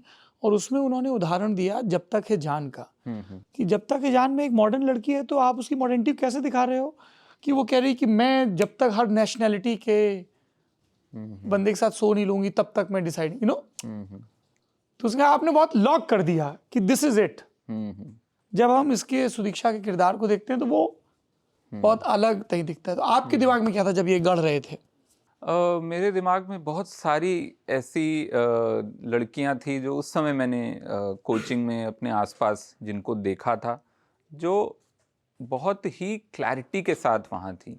और ये मेरे ख्याल से ये हिंदुस्तान में ये है भी, थोड़ा ज़्यादा है। हर साल आप मतलब बहुत सारे डेटा में भी आप देख सकते हैं, स्टैट्स में देख सकते हैं, जो 10वीं के और 12वीं के रिजल्ट आते हैं। उसके पीछे एक कारण है, वो ये है कि लड़कियां ज़्यादा जो परसेंटेज, उनकी पास परसेंटेज ज़्यादा होती है, उनके नंबर ज़्यादा होते हैं, पढ़ने में वो ज़्यादा सीरियस मानी जाती हैं। उसके पीछे एक सामाजिक कारण ये है कि लड़कियों को उतनी छूट नहीं है लड़कों की तरह घर से बाहर निकलने की, कभी भी कुछ भी। ये जो उम्र है, ये जो 14 से 17 वाली जब तैयारी आप करने, आजकल तो 10वीं से ही या 8वीं से ही तैयारी IIT की शुरू हो जाती है। एक कोचिंग तो मैंने देखी है जो शायद वो नर्सरी से बच्चों को वो एप्टीट्यूड पढ़ाते। हम लोग राजस्थान के विधानसभा चुनाव के संदर्भ में जब कोटा गए थे, तो हमें ऐसे बच्चे मिले हैं जो 6वीं 7वीं में पढ़ते हैं, पंजाब से और दूसरे इलाकों से आए थे। तो हम एक हॉस्टल में घुसे तो वो बच्चे चेस खेल रहे थे। तो मैंने क्यों, ये देखो ये टाइम वेस्ट कर रहे, बोले साहब अभी 7वीं में आया। तो ये बहुत ही खैर हमारे टाइम में वो नहीं था कम से कम, लेकिन हाँ 10वीं से आप काम 9वीं से तो शुरू हो गया है। ये तो कानपुर लखनऊ में भी रैंकर्स बैच, ये बैच वो बैच। बिल्कुल। तो लड़कियों को बाहर जाने की उतनी छूट नहीं है, तो उनको एक तरह का एक लक्ष्य मिल जाता है कि हम घर से तभी निकल पाएंगे अगर हम कंपटीशन निकाल लेंगे अच्छे से, तब हम दुनिया देखेंगे। हमको दुनिया देखनी है, लेकिन रास्ता हमको दिया गया है ये, और कोई रास्ता नहीं है।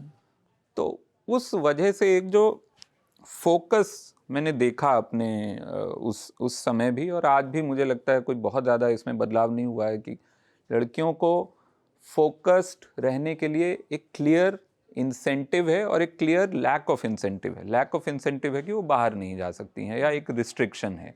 वो ऐसा नहीं है कि अच्छा साइकिल उठाई शाम को, अच्छा जा रहे हैं अम्मा अभी 10th या 12th कंप्लीट किया तो सब दोस्तों के साथ 1 महीने घूम रही हैं ट्रेनों में खिलखिलाते हुए, मतलब अपनी सूटकेसेस पे गिरती पड़ती प्लेटफॉर्म पे, फिर बसों में एक्सप्लोर कर रही। वो नहीं है। हाँ, वो नहीं है, वो लड़कों के साथ है। आप बाहर नहीं भी जाएं, आप अपने ही 4 मोहल्ले दूर आप जा रहे हैं साइकिल लेकर, 6 बजे जा रहे हैं, आप 10 बजे आ रहे हैं, डिनर के टाइम पे, डिनर के बाद आ रहे हैं, ठीक है, गर्मियों का मौसम है, सब बाहर ही ऐसे ही बैठे हुए हैं। तो कोई सोचता नहीं है कि लड़का 10 बजे आ रहा है, लड़की आ रही है 10 बजे। वो अभी भी मेरे ख्याल से बहुत सारे शहरों में वो बवाल होगा।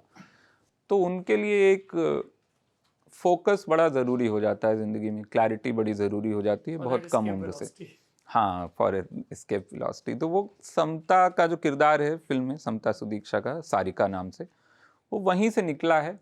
वो उसको उस तरह से जाहिर नहीं करती है कि वो रिस्ट्रिक्शंस, उसने उसके साथ एक समझौता एक तरह का किया है, और बाकी उसको पता है। और उसकी खुशकिस्मती ये है कि उसको फिजिक्स बहुत पसंद है, उसको उसमें एक नई दुनिया दिखती है जो शायद घर में और अपनी जो आम जिंदगी है उसमें वो दुनिया अभी वो नहीं देख पा रही। वरुण जैसी साउंड कर रही, तरुण जैसी साउंड कर रही थी वो।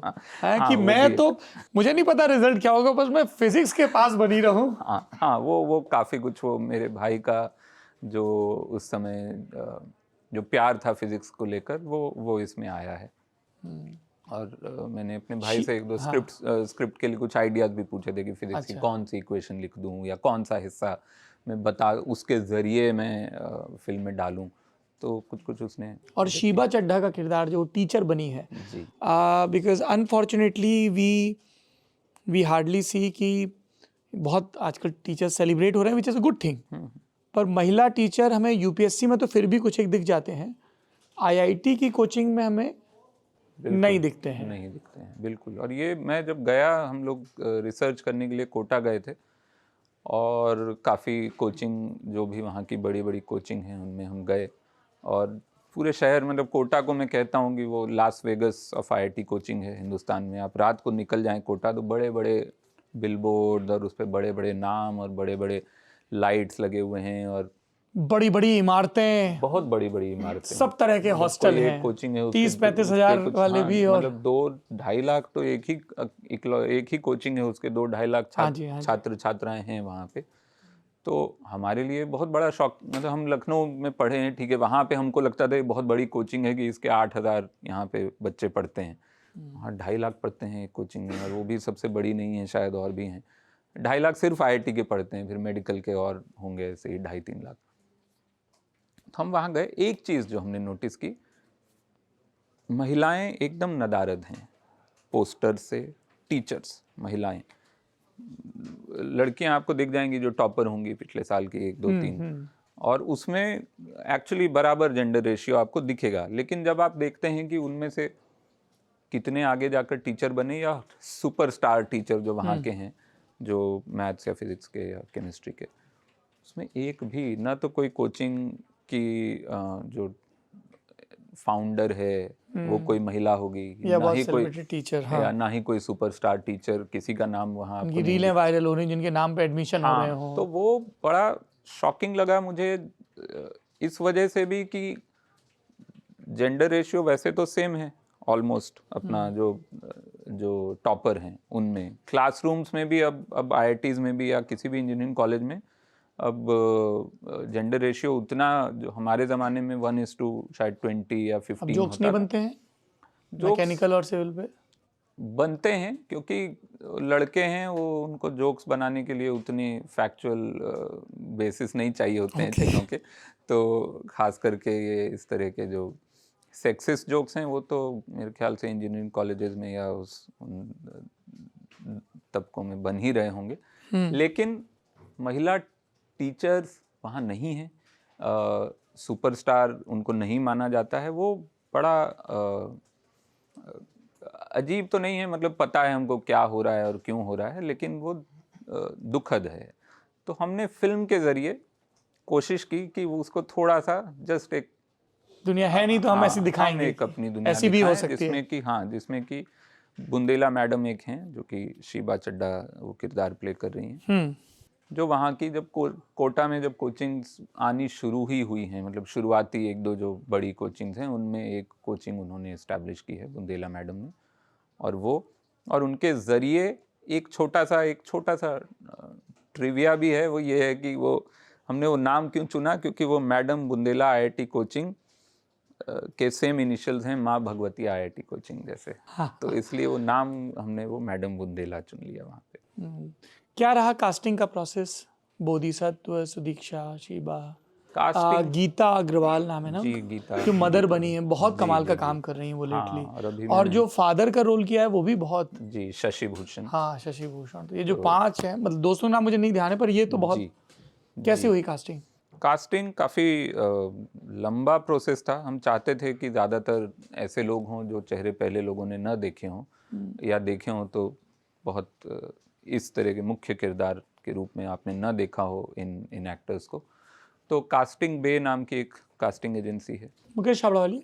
नहीं, सॉरी, अभिषेक बनर्जी और अनमोल की, हाँ जी, अभिषेक और अनमोल। तो कास्टिंग बे ने कास्टिंग की इस फिल्म की, और उन्होंने बहुत ऑडिशन किए, और हमने उनको कहा था स्पेसिफिकली कि आप बम्बई से न ढूंढें एक्टर्स, आप कोशिश करें कि आप लखनऊ जाएं, ऑडिशन लें, पटना, कलकत्ता, इंदौर, भोपाल। हाँ, तो काफ़ी जगह वो गए, और हर जगह से बहुत मतलब करीब करीब कम से कम 1000 लड़कों का ऑडिशन हुआ, उसमें जाकर 1000 में से 300-400 ऑडिशन तो मैंने ही देखे, तो अब उन्होंने 1000 से ज़्यादा किए होंगे, जिसमें से वो छांट कर जो एनजी जो टेक्स हैं, एनजी एक फिल्म इंडस्ट्री का एक छोटा सा वो फ्रेज है, एनजी। एनजी मतलब नॉट गुड, बहुत ही साधारण सा है, लेकिन उसको इतना इस्तेमाल किया जाता है कि शॉट कोई लिया गया है और अगर फिल्म की शूटिंग चल रही है और उसमें आपको कोई बड़ा कारण नहीं देना है इसको रीटेक लेने का। अगर एक्टर पूछता है कि क्या हुआ, क्यों रीटेक ले रहे हैं, आप बस बोल दीजिए एनजी, खत्म, आप वो दे देगा। उसके बाद वो पूछेगा ही नहीं कि क्यों, एनजी का क्या विस्तार से क्या मतलब है। तो एनजी एक बहुत कॉमन टर्म है जो हर लेवल ऑफ फिल्म मेकिंग पे इस्तेमाल होता है। वो ऑडिशन से लेकर शूटिंग के दौरान तैयारी के दौरान, अच्छा 4 तरह के कपड़े, कर्टन लेकर आई हैं प्रोडक्शन डिज़ाइनर, हमारी प्राची देशपांडे हैं प्रोडक्शन डिज़ाइनर।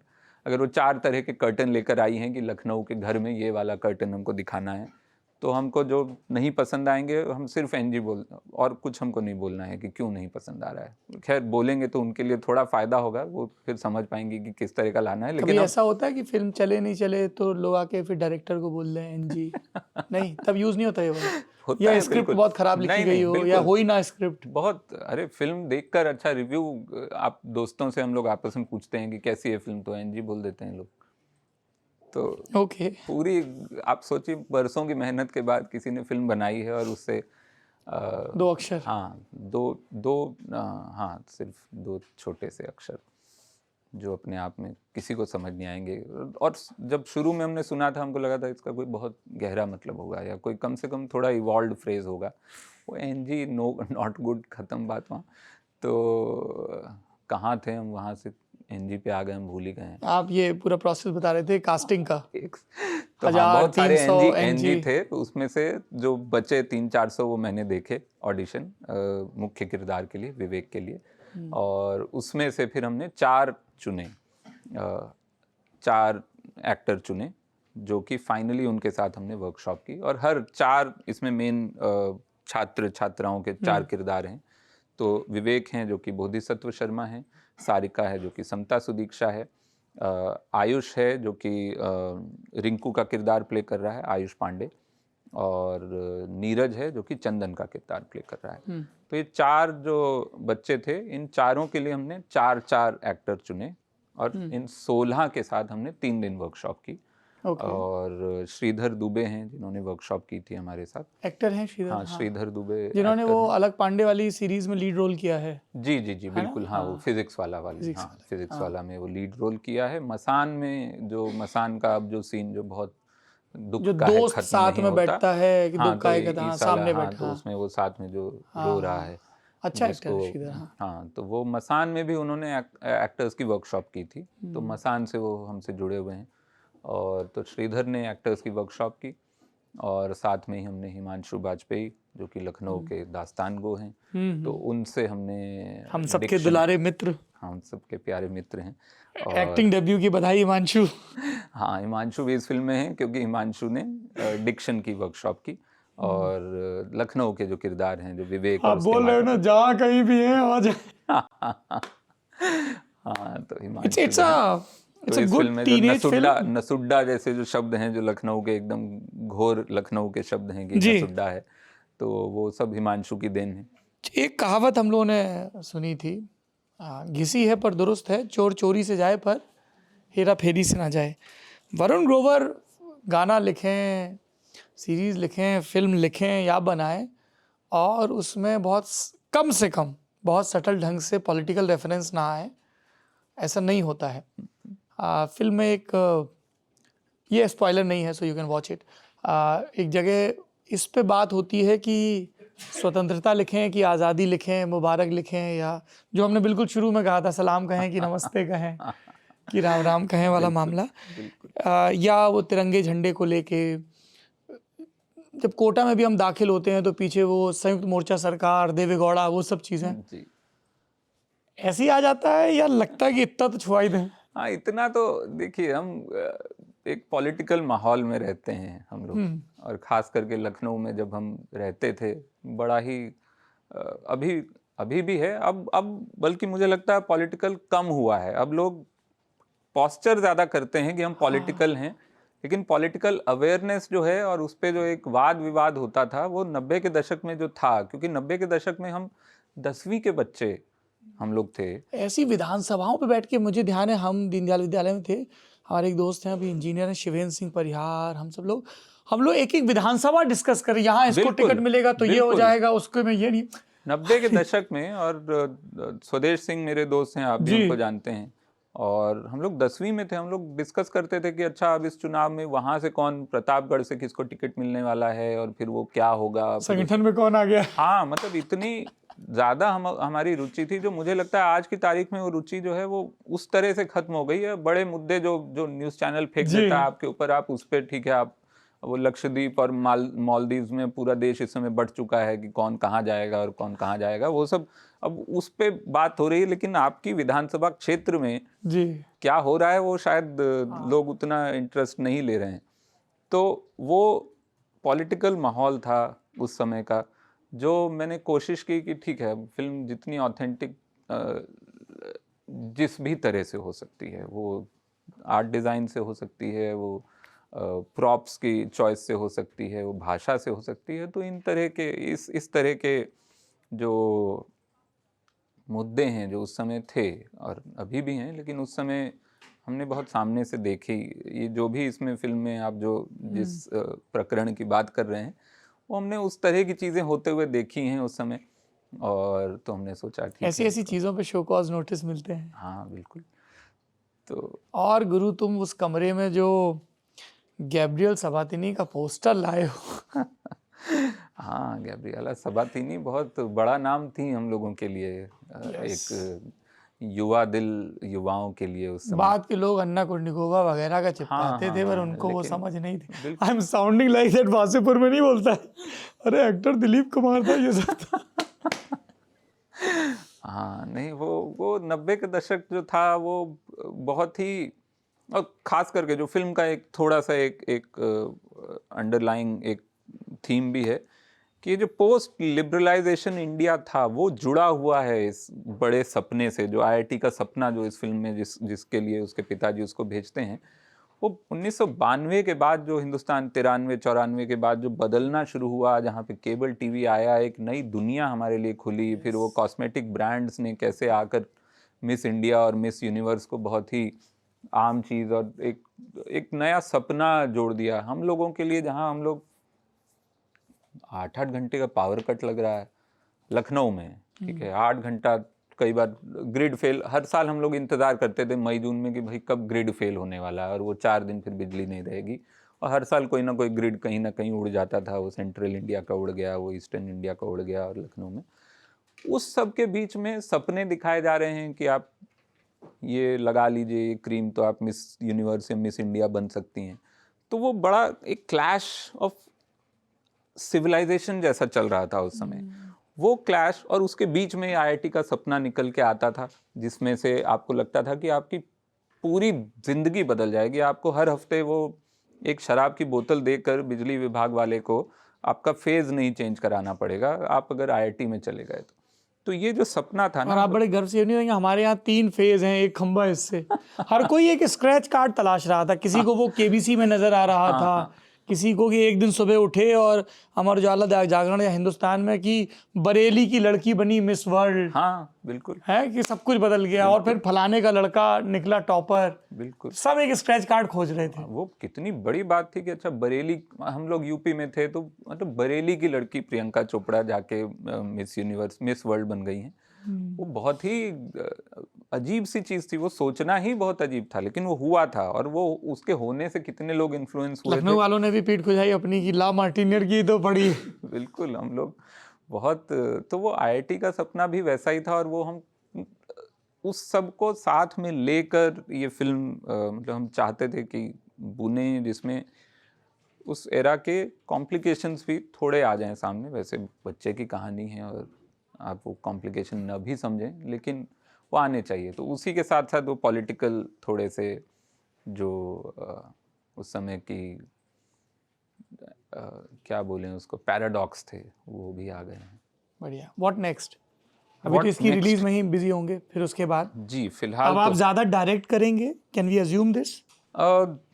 डायरेक्शन में ना बहुत साल लगते हैं, और फिर जयदीप साहनी जैसे प्यारे लोग भी लगते हैं कि जो धक्का भी देते रहें और आपको कहीं दरवाजे भी खोल दें आपके लिए या खुलवा दें। तो डायरेक्शन करूँगा बिल्कुल, बहुत मज़ा आया इसमें और मन है कुछ और कहानियाँ कहने का, पर साथ ही साथ लेखन तो चलता रहेगा। संवाद लेखन अभी जैसे 3 of Us में संवाद लिखे हैं, बहुत अच्छे लिखे हैं, थैंक यू। बहुत। कल ही मैंने स्वानंद दादा को कॉल किया। ये नेटफ्लिक्स पे आ गई है ये film 3 of Us, Avinash Arun की फिल्म है जी। शेफाली शाह, जयदीप अहलावत और स्वानंद करकरे इसमें हैं। इतनी सुंदर फिल्म जी। तो और बहुत ही खूबसूरती से शूट भी की गई। बहुत धैर्य मांगती है शुरू में, हाँ मतलब, पर वो हर अच्छी चीज़ के साथ है वो। ये हम लोगों ने पहली दफ़ा समझा था जब हमने मैला आंचल पढ़ना शुरू किया। तो हम बुंदेलखंड से आते हैं, वो भाषा हमारे लिए बहुत अजनबी थी। हर कोई कह रहा है कि ये क्लासिक है, गोदान पढ़ लिया और चीज़ें पढ़ ली, पर 2 उपन्यास बड़े जटिल लग रहे थे। बाण भट्ट की आत्मकथा, भयानक संस्कृतनिष्ठ हिंदी, और मैला आंचल में बहुत सारी आंचलिकता। पर जब एक बार आप 30-40 पन्नों में पहुंच जाते हो तो फिर आप डॉक्टर प्रशांत और कमला वाली पूरी यात्रा में बिल्कुल निकल जाते। 3 of Us में वैसा है कि शुरू में वो थोड़ा सा, गॉड ऑफ स्मॉल थिंग्स में भी मुझे लगता है अरुंधति रॉय की शुरुआती 5-6 पन्ने जो हैं वो बड़े मुश्किल हैं। आपको समझ ही नहीं आता है कि कहानी शुरू हो चुकी है या अभी होने वाली है, कि कौन है। और मैंने बहुतों को रिकमेंड की थी उस ज़माने में जब पढ़ी थी, और ज़्यादातर लोगों ने लौटा दी वो किताब की, नहीं है तो हमको नहीं समझ नहीं आया। हमने कहा आप 20 तक पढ़ लो, 20वें पन्ने के बाद लौटाना, 20 तक पढ़ लो। फिर उसके बाद नहीं लौटाई लोगों ने, उसके बाद वो आगे बढ़ गए। हाँ, वो 3 of Us में वो है, वो शुरुआती एक, और क्योंकि वो फिल्म का पेस है, वो शुरू में आप चीट भी नहीं कर सकते हैं। आप चाहते हैं कि आप उस किरदार के माइंड स्पेस में घुसें, उसकी जो जेंटलनेस है उसके साथ आप चलें, तभी आप फिल्म का मजा। तसल्ली की छुट्टी है, मोबाइल साइड में रखना पड़ेगा। हाँ। इंस्टा बाद में अपडेट कर लेना। हाँ। अभी थोड़ा बगीचे घूम लो। बिल्कुल। हाँ। और अभी एक वासन बाला की फिल्म आ रही है, जिगरा। अच्छा। वासन बाला ने अभी मोनिका और माय डार्लिंग बनाई थी, जो नेटफ्लिक्स पे आई थी, और उससे पहले मर्द को दर्द नहीं होता। अभी जिगरा नाम से फिल्म आ रही है, उसमें गाने लिख रहा हूँ मैं। आप जिगरा बोले, मुझे करेजवा याद आ गया। अच्छा। बहुत प्यारी कहानी है वरुण की, करेजवा। और मैं थोड़ा सा अपने भी प्रोडक्ट का प्लग इन कर दूं, इंडिया टुडे की साहित्य वार्षिकी में भी वरुण ग्रोवर की एक बहुत अच्छी कहानी है। उसमें बहुत नामचीन लोगों की, हम सब जिनके मुरीद हैं, विनोद कुमार शुक्ल, उनकी कहानी है, उदय प्रकाश जी की कहानी है, बहुत सुंदर शुभा मुदगल जी की कहानी है, की कहानी है, वैशाली नायक की बहुत अच्छी बच्चों की कहानियां हैं। कुछ बच्चों की नहीं कहना चाहिए, बच्चों के बारे में है, लेकिन कमाल की कहानियां को पढ़नी चाहिए, वो कमाल की कहानियां हैं। तो देखिए, नहीं, बहुत सारे दर्शकों ने सवाल पूछे, तो मैं मैंने अपनी सारी साइड में रख दी है कि नहीं पूछूंगा। पर ये अनिमेश चंदन का सवाल है जी, वरुण ग्रोवर, आपके राजनीतिक विचार क्या हैं, या मुक्तिबोध के शब्दों में कहें तो पार्टनर आपकी पॉलिटिक्स क्या है? अच्छा, राजनीतिक विचार, ये सवाल मुझे पता नहीं उन्होंने किस मंशा से पूछा है। राजनीतिक विचार 2-3 तरह की राजनीति होती है। एक तो पार्टी वाली राजनीति होती है कि हाँ, हम लेफ्ट वाले हैं, या हम राइट वाले हैं, या हम भाजपाई हैं, या कांग्रेसी हैं, या उसके अलावा एक राजनीति और होती है, मुझे लगता है, जो जिसको ह्यूमनिज़म कहा जा सकता है, इंसानियत कहा जा सकता है। और इंसानियत की राजनीति, और एक और जो हम धर्म की बात करते हैं, तो धर्म जो है, धर्म भी 2 तरह के होते हैं मेरे ख्याल से। एक तो रिलीजन है जो कि हम लोग जिसमें बांटा हुआ है दुनिया को, एक धर्म जो कि कर्म और धर्म वाला धर्म है, जिसका कि एक बहुत सुंदर संवाद लगान में है। जब राजा जी को वो आके वो अंग्रेज़ बोलता है कि आप मीट खा लीजिए और आपका लगान हम माफ़ कर देंगे, तो बोलते हैं, बहुत सुंदर संवाद है, कर्म का धागा पहनने के लिए मैं धर्म का धागा नहीं उतार सकता। वहाँ पे धर्म क्या है? धर्म सच्चाई है, धर्म ईमान है, धर्म प्यार है, धर्म हर युग में बदलता है, धर्म का मतलब। उसी तरह से मुझे लगता है कि राजनीतिक विचार जो मेरा है वो मानव धर्म है एक तरह से, अगर मैं दोनों चीज़ों को जोड़ दूं, मानवता या ह्यूमनिज्म, और एक धर्म ऐसी चीज़ जिसको आपने पकड़ के रखा है, बांध के रखा है और माना है कि वो आपके अंदर चलता है। वो बाहर से, ठीक है, बाहर एक चीज़ चल रही है, वो चलती रहेगी और वो बदलती रहेगी, लेकिन एक अंदर आपने कुछ चीज़ें मान के रखी हुई हैं, जो इसको आप उसूल कह सकते हैं, जिसको आप अपनी आत्मा कह सकते हैं, जिसको, तो वो सारी चीज़ें, उन सब को लेके मैं कोशिश करता हूँ कि मैं उस पर रहूँ। लेकिन इंसान एक तो हमेशा वर्क इन प्रोग्रेस होते हैं, सबसे ज़्यादा, क्योंकि कार्य प्रगति पर है, काम चालू है। तो इंसान जो है ना, उसके लिए बड़ा मुश्किल है। आज मैं कह दूं कि मैं इस पर्टिकुलर पॉलिटिकल विचार से, जो कि पॉलिटिक्स जिस तरह से दुनिया जिसको जानती है, जो न्यूज़ चैनल वाली जो पॉलिटिक्स होती है, जिसमें न्यूज़ चैनल जिस तरह से आपको पॉलिटिक्स समझाते हैं, वो बदल जाएगा। वो 5 साल में बदल जाएगा, वो 10 साल में बदल जाएगा। लेकिन जो मेरे अंदर जो उसूल हैं, जो मुझे लगता है जो मेरी वैल्यूज़ हैं, और वो भी धीरे धीरे उसमें होपफुली इम्प्रूवमेंट ही आ रहा होगा, इवोल्यूशन हो रहा होगा, डिवोल्यूशन नहीं हो रहा होगा। लेकिन वो मुझे लगता है हमेशा वो इंसानियत होनी चाहिए। वो एक चीज़ जो कॉमेडी में मैं कोशिश करता हूँ कि सिंपल है, जो गांधी जी का जो उसमें शुरू में हमारी किताबों में भी दिया रहता था कि जो सबसे पीछे खड़ा हुआ आदमी है भीड़ में, जो सबसे गांधी ज़्यादा जी का जंतर, जो सबसे ज़्यादा जिसका अंडर प्रिविलेज्ड है, क्या कहीं आप उसका कोई हक तो नहीं मार रहे हैं, या कहीं आप उसको तो परेशान नहीं कर रहे हैं? आप अगर ये देख लें, या आप जो कर रहे हैं उससे उसको फ़ायदा हो रहा है, ये अब बहुत कम लोग देखते होंगे। कम से कम यही देख लें कि आप उसको उसका मजाक तो नहीं बना रहे हैं, या उसको और नहीं दबा रहे हैं, या उसका हक तो नहीं छीन रहे हैं। ठीक है, आप उसके लिए कुछ नहीं कर रहे हैं, आप एकदम न्यूट्रल हैं, आप जो कर रहे हैं वो उससे कुछ लेना देना नहीं है, आप उतने या तो पोजीशन ऑफ इन्फ्लुएंस या पावर में नहीं है जहां आपके कुछ करने से किसी का कुछ हो जाता है, ठीक है। लेकिन जहां आप हैं और आप ये कर सकते हैं कि जो भी अंडर प्रिविलेज हो, और इंडिया में प्रिविलेज के जो इंटरसेक्शनैलिटी, जो बहुत आजकल एक सुंदर शब्द आया है, इंटरसेक्शनैलिटी ऑफ वोकनेस होना चाहिए, या इंटरसेक्शनैलिटी ऑफ अवेयरनेस होना चाहिए। हिंदुस्तान में इंटरसेक्शनैलिटी ऑफ ऑपरेशन है। आप, ये हो सकता है कि आप ऑपरेस्ड हों एक ग्रुप में, और दूसरे ग्रुप में आप ऑपरेसर हों, और फिर तीसरे ग्रुप में आप किसी और ही लेयर पे हों, जहाँ पे ना आप ऑपरेस्ड हों ना ऑपरेसर हों, लेकिन आप ये कर सकते हो कि आप 50 ऑपरेसर बना सकते हो या ऑपरेस्ड बना सकते हो। तो ये जो इंटरसेक्शनैलिटी है वो समझना हिंदुस्तान में मुझे लगता है बड़ा ज़रूरी है। कि आप कहाँ खड़े हैं, और ये बिल्कुल सही है आप कि जो कि 12th फेल में हमने देखा कि वो किरदार जो है, अब एक तरह से आप वो सवर्ण वर्ग से आता है, लेकिन उसका एक पूरा एक तबका है, एक पूरा एक गांव है उस फिल्म में दिखाया हुआ, और वैसे सैकड़ों हज़ारों गांव हैं हिंदुस्तान में जहां वो ऑपरेस्ड है वो इंसान। तो उसके स्ट्रगल से हम इसलिए आइडेंटिफाई करते हैं कि वो एक अंडर प्रिविलेज्ड इंसान है, जो अपने जज्बे से और अपनी हिम्मत से और बहुत सारे लोगों के सहयोग से वहाँ पहुँचा है। तो अब वही चीज़ को आप किसी और तरह से भी देखा जा सकता है, देख रहे हैं लोग, जिसमें कि लोग कह रहे हैं कि वो सवर्ण प्रिविलेज है, जिसकी वजह से वो सक्सेस हुआ है उसका। ये ट्विटर पे काफ़ी, आप ट्विटर पे काफ़ी रहते हैं क्या? मैं बहुत कोशिश करता हूँ न रहूँ, लेकिन ये जो बात है, अब मुझे लगता है कि इसमें आपको समझना पड़ेगा कि वो जो मैट्रिक्स है हमारी बड़ी कंफ्यूज्ड सी, प्रिविलेज की और ऑपरेशन की और अंडर प्रिविलेज की, उसमें कौन कहाँ है। और उसमें मुझे लगता है हर एक की लड़ाई अपनी जगह से जो आ रहा है वो सही है, और वो लड़ाई उसको लड़नी ही पड़ेगी, तभी वो ऊपर आएगा। लेकिन हाँ, आप एज इन्फ्लुएंसर और someone with some position of power in the society, अगर आपके हाथ में माइक है या आपकी बात लोग सुन रहे हैं, 10 लोग सुन रहे हों, 10,000 सुन रहे हों, तो आपको बस ये ध्यान रहना चाहिए कि आप जो कर रहे हैं उससे किसी का नुकसान नहीं हो रहा। लवकुश मौर्य का सवाल है, वरुण ग्रोवर मनोज मुंतजिर शुक्ला को जानते हैं, और जानते हैं तो क्या जानते हैं? ओके मुश्किल सवाल है ये।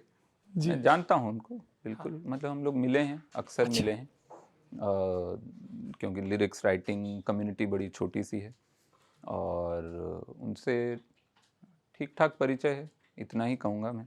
ओके। दिलीप रांगवानी का सवाल है, जेबें हैं खाली प्यार के सिक्कों से आओ कर लें गुजारा। ये पंक्तियां या पूरा गाना आपके मन में कैसे आया? गाने के पीछे क्या सोच थी?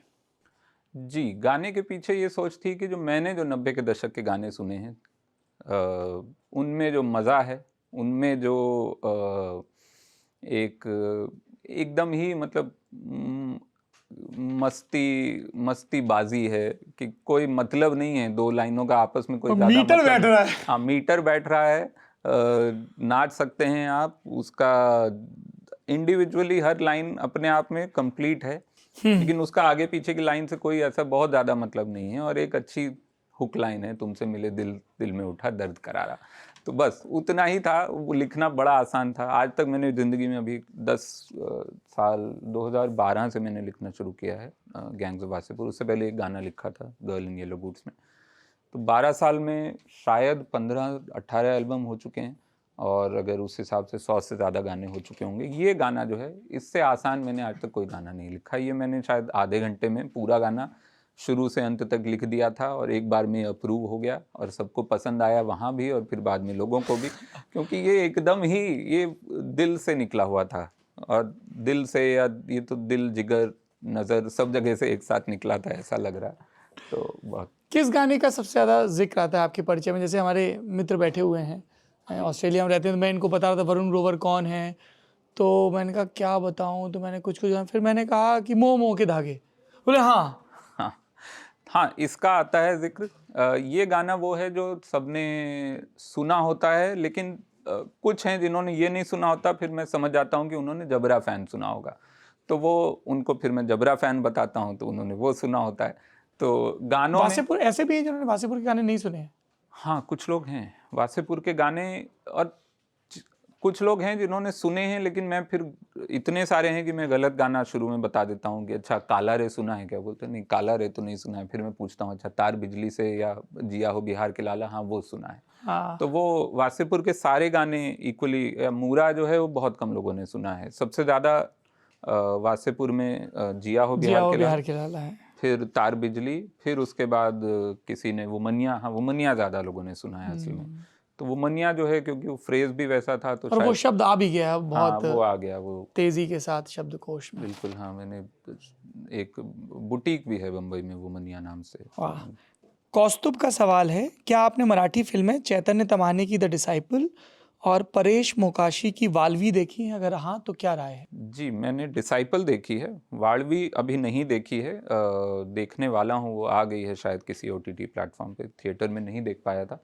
उसकी भी बहुत तारीफ सुनी है, और परेश मोकाशी का काम वैसे भी बहुत कमाल रहता है। लेकिन डिसाइपल देखी है, और चैतन्य तम्हाने मुझे लगता है इस समय हिंदुस्तान के सबसे प्रतिभाशाली फिल्म डायरेक्टर्स में से एक हैं। उनकी पहली फिल्म कोर्ट थी, ये दूसरी डिसाइपल है। बहुत कमाल की फिल्म, कमाल के फिल्म मेकर हैं, और पूरा मराठी सिनेमा में बहुत अच्छा डूब कर बनाते हैं वो फिल्म, और एक अलग ही दुनिया खोलते हैं, और बहुत प्यार से खोलते हैं वो दुनिया। एक जो मेरा एक मानना हमेशा से रहा है कि फिल्म या कोई भी आप कहानी लिख रहे हैं, किताब लिख रहे हैं, उसकी ये शर्त होनी चाहिए कि या तो वो एकदम नई दुनिया आपको दिखाए, वो दुनिया जो आपने देखी ही नहीं है, आप जानते ही नहीं है उसके बारे में।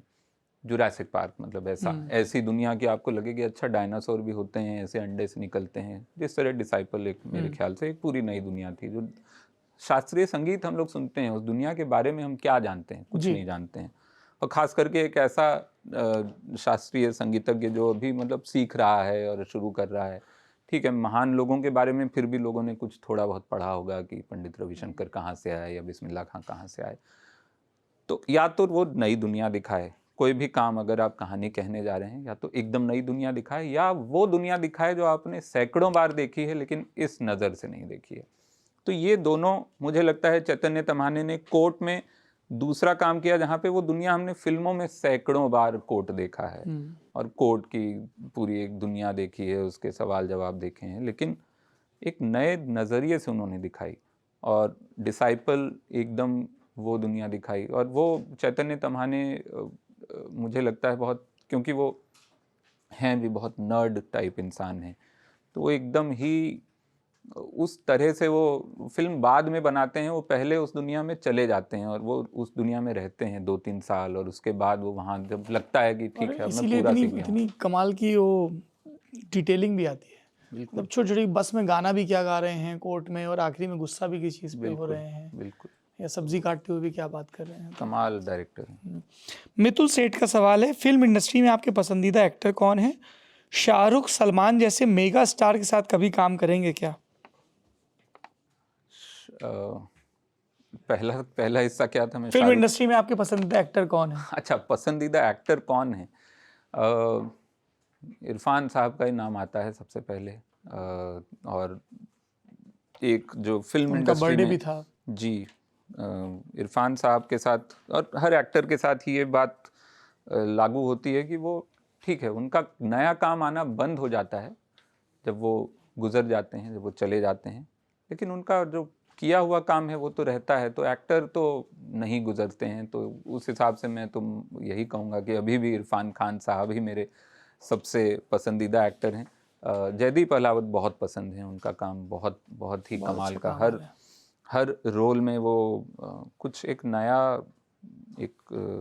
अपना एक नया हिस्सा लेकर आते हैं, या गढ़ते हैं, या कहीं से उठाकर अपने ऊपर अंदर उसको समाते हैं।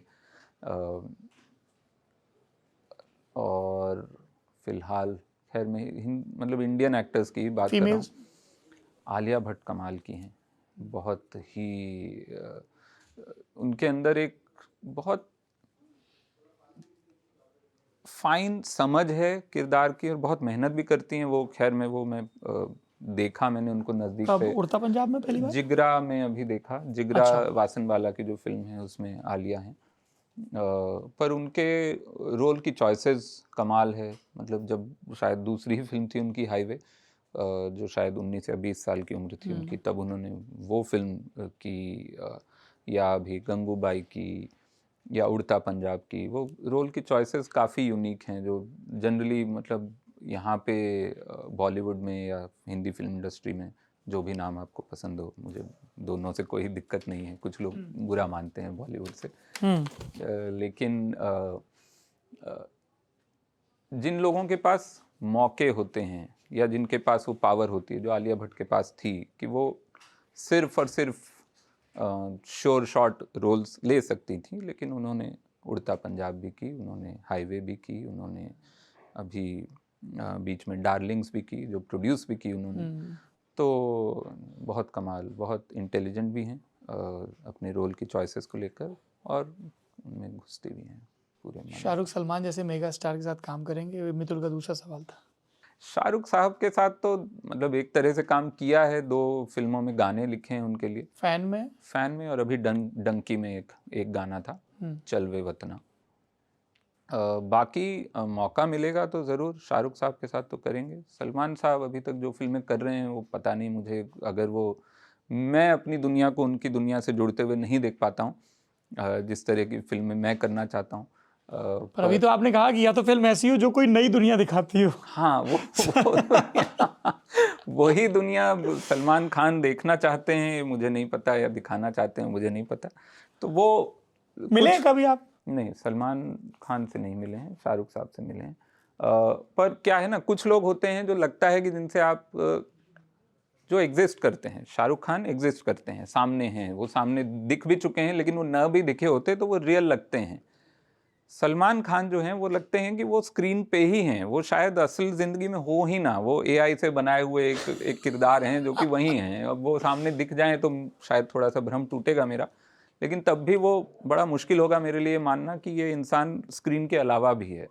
शाहरुख खान की एक पूरी पर्सनैलिटी आपको समझ आती है, वो बहुत सारे उनके जो भी सलमान समझ में नहीं आते, खुद उनके डायलॉग हैं। वो उनके जो इंटरव्यूज़ हैं वो भी लगता है कि वही उनका ही कोई किरदार जो निकल के आया है फिल्म का, वही इंटरव्यू दे रहा है। शाहरुख खान के साथ एक बिना उनको जाने हुए भी, मतलब मैं मिला हूँ 2-3 बार, वो भी गाने के सिलसिले में बात हुई है, लेकिन बिना उनको पर्सनली जाने हुए भी you understand him, you know him, you feel, and that's the feeling he gives also in his interviews, that I want you to know me, वो कोशिश करते हैं कि वो अपने आप को समझाएं और समझने के बाद आप उनको प्यार कर पाएं। कुछ और सबके अलग अलग तरीके होते हैं। कुछ लोग चाहते हैं कि आप मुझे न समझें इसलिए मुझे प्यार करें, मैं समझ में नहीं आता हूँ, और एक है जो मैं पूरा आपके सामने खुली किताब हूँ इसलिए आप मुझे प्यार करें। तो मुझे लगता है शाहरुख खान उसमें आते हैं। वाह, समझ के इसी सबक के साथ ये बातचीत रोकते हैं फिलहाल के लिए। वरुण ग्रोवर के डायरेक्शन की पहली फिल्म आ रही है ऑल इंडिया रैंक, 23 फरवरी 2024 को आपके नज़दीकी सिनेमाघरों में। ये एक्शन, रोमांस ही लिखते हैं रोमांस को, और मारधाड़ से भरपूर नहीं है उतनी, पर बहुत सारी ऐसी स्टोरीज़ हैं जो आपको बहुत रिलेटेबल लगी। बहुत प्यारी फिल्म है और बहुत शुभकामनाएं। Thank you for making this film. And आपसे बात करना हमेशा हमारे लिए सीखने वाला सबक होता है, और आपने हमारे शब्दकोश में एनजी जोड़ा, उसके लिए भी हाँ, अब शुक्रिया। आप लल्लन टॉप में नहीं है ना, तो ये आपके जो 3 जो वो थे ना, सरस ही नहीं है ये सबसे पहले तो। सरस एनजी नहीं इज है। नॉट सरस। हाँ, सरस नहीं है, बहुत ही अजीब सा है। भी बम्बई में ही ये इजाद हो सकता था जहाँ पे काम जल्दी करो और ज़्यादा वो क्या बोलते हैं उसको, भेजा नहीं लगाने का ज़्यादा। तो बस जल्दी इश्क ना करियो काके। आगे। आप देखते रहिए लल्लन टॉप। बैठकी का संवाद का सिलसिला यूं ही चलता रहेगा।